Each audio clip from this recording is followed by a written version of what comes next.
cordyceps aren't going to hunt you down. They will, like if they're infecting you, they're messing you up. With the chytrids, they'll hunt you down. Yeah, that's terrifying. I'm sitting down with Andrew Swafford. No, doctor, you're a postdoc. I'm sitting down with Dr. Andrew Swafford, who's a postdoc at UMass Amherst. Andrew, welcome. Hello, nice to meet you. So you work on fungi. Can you tell us a little bit about, just in general, what your research is about? Absolutely. So I am a evolutionary cell biologist that works on the sensory systems of parasitic fungi. So the ones I'm working on right now are responsible for the ongoing pandemic that's decimating frog populations around the globe. I don't I wasn't quite prepared to hear about when you first sent that message saying that this type of fungus you work on hunts its prey down. Yeah, I didn't know fungus was capable of they're that, pretty and good it's a lot. swimmers for their size. They're pretty fast. They move. I think I tried to like, I was giving a talk, so I tried to like equate it to like human terms. I think they move at like roughly walking pace for a human, like if you sort of scaled everything correctly.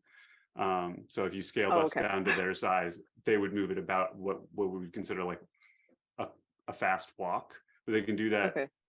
constantly for 72 hours. And then they Um, sort of tire out and they have yeah, to wait. they have this really interesting, they don't actually, everything that the spore has is like packaged, and they don't do any sort of like absorbing of nutrients. They just have like those lipid droplets. They consume those, which creates this interesting dichotomy between like, all right, I'm swimming, I might be using light as like a cue, but I'm also consuming the thing that lets me see. It'd be like us like eating our retinas as we like for energy as we run. The more you say about this, the more I feel like I'm going to go down this wormhole of reading only about this before I have to lecture on fungus, and my entire fungus lecture is just going to be about this.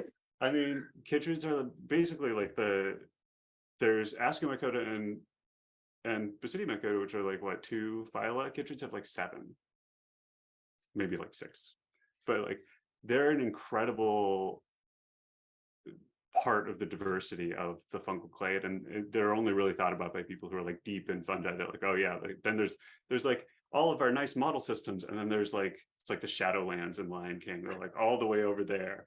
What about that shadowy place? That's beyond our borders. You must never go there, Simba. Like, yeah, we don't talk about those. They do weird stuff.